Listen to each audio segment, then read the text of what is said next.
பெண்கள் அமைப்பு எதுவும் எதிர்ப்பு தெரிவிக்கலையா? இல்லை சார், நல்ல கேள்வி. ஹீரோயினே கேட்டாங்க சார் இதை.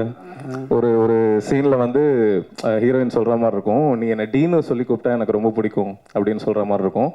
அதுக்கு அவங்க விக்னேஷ் அது வேணாமே அப்படின்ற மாதிரி சொன்னாங்க. நான் சொன்னேன், இல்லைங்க, அவர் கோவத்திலையோ இல்லை திட்டுற மாதிரியோ டீன்னு சொல்லலை.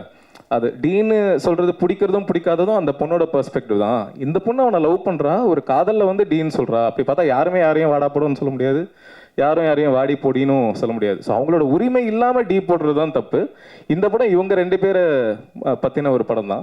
ஸோ இந்த கேரக்டர், அந்த பொண்ணோட கேரக்டர் வந்து அந்த டீ போடுறதுக்கு அவங்களுக்கு எந்த பிரச்சனையும் இல்லை. ஸோ அதனால தான் அடியே அப்படின்ற டைட்டில். அது ஒரு அழகில் ஒரு காதலில் வச்ச டைட்டில் தான் சார். இல்லை, ஒருவேளை பெண்கள் அமைப்புலேருந்து எதிர்ப்பு ஏதாவது வந்ததுன்னா கூட அதை சரி கட்டுறதுக்கு தான் அந்த கவிஞரை பழி வாங்கியிருக்கீங்களோ? காமன்னு ஏன்டா சாகுறீங்க, பின்னாடியே தேசிய விருது, அப்புறம் நான் தான் என்ன கவிஞர், செந்தமிழ் கவிஞர் அப்படின்னு ஒரு டயலாக், செந்தமிழ் கவிஞர் அப்படின்னு ஒரு டயலாக் வருது. ஒரு கவிஞர் இப்போ அந்த பிரச்சனையில் இருந்து ரொம்ப நாள் சார். இது வந்து புதுப்பேட்டையில் வந்து ஒரு சீன் இருக்கும், ஒரு அரசியல்வாதியா செந்தமிழ் அப்படின்ற ஒரு டயலாக், அதோட இன்ஸ்பிரேஷன் தான் சார் இது. ஸோ அந்த கவிஞர்லாம் எதுவும் சொல்லலை சார். அப்புறம் ஒரு கேள்வி சொல்லுங்க சார். எப்படி பதில் சொல்றங்கிறதான் இருக்குது. சொல்லுங்க சார். 10 நாளைக்கு முன்னாடி செலக்ட் பண்ண ஹீரோயினை மாத்தினதுக்கு ரீசன் என்ன? நீங்களா, ஜிவி பிரகாஷா, இல்லை வேற யாரும்? இல்லை நான் தான் சார். என்னன்னா டெஸ்ட் ஷூட் பண்ணி அதாவது நான் தனியாக ஃபோனில் ஃபோட்டோஸ் எடுத்து பார்த்தேன், கேமராவில் எடுத்து பார்த்தோம், தனித்தனியாக எடுத்து பார்த்துருந்தோம். காம்பினேஷனாக 2 பேரையும் வச்சு சேர்ந்து டெஸ்ட் பண்ணலை. ஸோ அன்றைக்கி 10 நாள் முன்னாடி ஃபோட்டோ ஷூட் நடந்தது, 2 பேரையும் வச்சு படத்துக்கான ஃபோட்டோ ஷூட் நடந்தது. ஸோ அந்த ஃபோட்டோ ஷூட் எடுக்கும்போது எனக்கு காம்பினேஷனாக, அவங்க அழகாக தான் இருக்காங்க, அவங்க நிறைய பொட்டென்ஷியல் உள்ள ஒரு ஹீரோயின் தான், நிறைய ப்ராமிசிங் டேலண்ட்ஸ்லாம் அவங்களுக்கு இருக்குது. பட் ஆனால் காம்பினேஷனாக இவங்க 2 பேரும் கரெக்டாக இல்லை அப்படின்னு தோணுச்சு. ஸோ அதனால எனக்கு ஜிவி ப்ரோக்கு மேட்ச் ஆகிற மாதிரி ஒரு ஹீரோயின் வேணும் அப்படின்னு தோணுச்சு. அதனால தான் ஹீரோயின் மாற்றணும் சார். சொல்லுங்க சார்.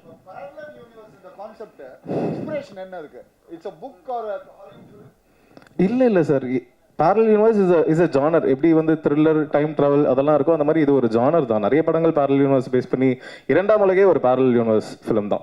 ஸோ அதை பேஸ் பண்ணி நிறைய வந்திருக்கு. ஸோ எனக்கு வந்து ஒரு சில ஃபேண்டசிலாம் இருக்கும், என் வாழ்க்கையில் இப்படிலாம் நடந்தால் எப்படி இருக்கும் அப்படின்ட்டு இருக்கும். ஸோ அதெல்லாம் இன்ஸ்பிரேஷனாக வச்சு பண்ண ஒரு கற்பனை கதை தான் சார். யா சார், தேங்க்யூ. ஜிவி பிரகாஷ் சார்ட்ட மைக் கொடுங்க சார்.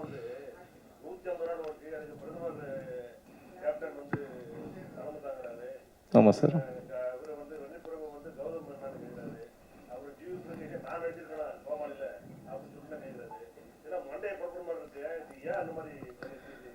Correct sir. இந்த பதில் தெரியறதுக்கு நீங்கள் 25ஆம் தேதி படம் ரிலீஸ் சார், அங்கே வந்து பார்த்தீங்கன்னா பதில் கிடைச்சிடும் சார். இல்லை சார், ஆனால் அந்த பதில் தான் படமே. ஸோ அதனால் நீங்கள் படம் பார்த்தீங்கன்னா இன்னும் கிளியராக புரியும் சார். விஜயகாந்த் சார் ரொம்ப பிடிக்கும் சார், எங்கள் டீமுக்கும் ரொம்ப பிடிக்கும். ஆல்மோஸ்ட் தமிழ்நாட்டில் நிறைய பேருக்கு அவரை ரொம்ப பிடிக்கும் அப்படின்னு நினைக்கிறேன். ஸோ அவர் இன்னும் அந்த மாதிரி ஒரு விஜயகாந்த் சார் மட்டும் இல்லை, நிறைய பேர் படத்தில் வந்து இவங்க இப்படி இருந்தால் எப்படி இருக்கும் அப்படின்ற கற்பனைகள் நிறைய இருக்குது. அது எல்லாமே எங்களுக்கு இப்படிலாம் நடந்திருந்தா சென்னையில் ஸ்னோவும் அதே மாதிரி தான். ஸோ அந்த மாதிரி சார் பிரதமராக இருந்திருந்தா எப்படி இருந்திருக்கும் அப்படின்ற ஒரு சின்ன ஒரு கற்பனை தான் சார். சார் நான் வந்து ஒரு தளபதி ஃபேன் தான் சார். ஸோ அந்த டைமில் வந்து யோகன் கௌதம் சாரும் விஜய் சாரும் சேர்ந்து 2010 வந்ததுன்னு நினைக்கிறேன். அந்த போஸ்டர் பார்த்தும் போதே சரி இந்த படம் நடந்தால் சூப்பராக இருக்குமே அப்படின்னு ஒரு ஃபீல் இருந்தது. ஸோ ட்ராப் பண்ணும்போது விஜய் ஃபேன்ஸ், தளபதி ஃபேன்ஸ் எல்லாருக்குமே ஒரு பயங்கர ஒரு ஏமாற்றம் இருந்தது. ஸோ அது நடந்திருந்தா எப்படி இருந்திருக்கும் அப்படின்ற ஒரு ஃபீல் இருந்தது. ஸோ இப்போ வந்து அதை பார்க்கும்போது விஜய் சாரோட ஃபேன்ஸ் எல்லாருக்குமே சரி இது நடந்துதான் நடந்திருக்கும்ல அப்படின்ற ஒரு ஃபீல் கிரியேட் ஆகும் அப்படின்றதுக்காக சார். ஜி பிரகாஷ் ஜி, உங்களோட முந்தைய படங்கள்லாம் காட்டிலும் இப்போ நடிப்பில் நல்ல மெச்சூர்டு, என்ன ஏதாவது ஹோம்ஒர்க் இல்லை வேறு ஏதாவது கூத்துப்பட்டுற மாதிரி ஏதாவது சைலண்டாக ஏதாவது பார்த்து பண்ணிட்டு இருக்கீங்களா? இல்லை சார், பாலா சாருக்கு தான் தேங்க்ஸ் சொல்லணும். ஃபஸ்ட்டு பாலா சாருக்கு அப்புறம் தான் என்னுடைய ஆக்டிங் டோர் வந்து அவர் தான் ஓப்பன் பண்ணி விட்டாங்க.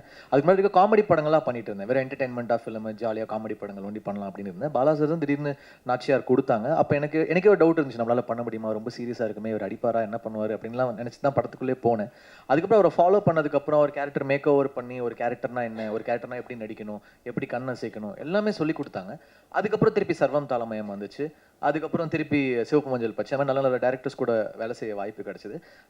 அஃப்கோர்ஸ் நம்ம என்ன வேலை பண்ணாலும் அதை நம்ம பெட்டர் பண்ணிட்டே போகணும்ல. நம்ம இந்த படத்துலேருந்து அடுத்த படத்துக்கு நம்ம என்ன கற்றுக்கிட்டோம்னு கொஞ்சமாவது இருக்கணும். மியூசிக்லேயும் அப்படி தான். இப்போ ரீரெக்கார்டிங் இப்போ நான் ஒரு படம் பண்ணேன்னா என்னோட மிஸ்டேக்ஸ் எல்லாம் பார்ப்பேன். ஓ இதெல்லாம் நம்ம தப்பு பண்ணியிருக்கோம், திருப்பி நம்ம இம்ப்ரூவ் பண்ணிக்கணும் நம்மள அப்படின்னு ஒர்க் பண்ணிட்டே இருப்பேன். சிங்கராகவும் சரி, மியூசிக் டைரக்டராகவும் சரி, ஆக்டராகவும் ஐம் இம்ப்ரூவிங். பார்க்குறேன் ஃப்ரேமில் பார்க்கும்போது ஓ ஜாஸ்தியாக இருக்குது, இவ்வளோ மீட்டர் போதும் அப்படின்னு நம்ம மீட்டரை செட் பண்ணிட்டே வரும். அதனால் இப்போ வந்து கொஞ்சம் அது பண்ண ஒரு எக்ஸ்பீரியன்ஸில் இன்னும் பெட்டர் ஆகிட்டே வரேன். இன்னும் பெட்டர் பண்ணிடுவேன். இல்லை, விமர்சனத்தில் நாங்கள்லாம் கூட சொல்லியிருக்கோம், இவர் ஒழுங்காக மியூசிக் அப்படி இப்போ பார்த்தா இவர் ஸ்க்ரீனில் இன்னும் பார்க்கணும் போல இருக்குது, அந்த அளவுக்கு பிரமாதமாக பண்ணுறீங்க. வாழ்த்துக்கள். Thank you so much. அப்படியே ஜஸ்டின்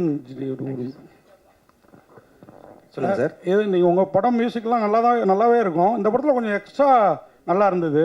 இன்னொரு மியூசிக் டைரக்டருக்கு மியூசிக் போடுறோம் அப்படிங்கிறதுனால கொஞ்சம் ஏதாவது எக்ஸ்ட்ரா இதை எடுத்துக்கிட்டு பண்ணீங்களா?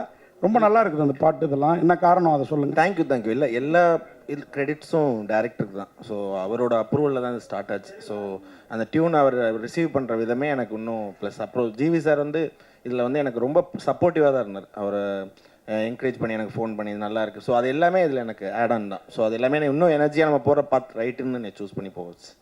தேங்க்யூ.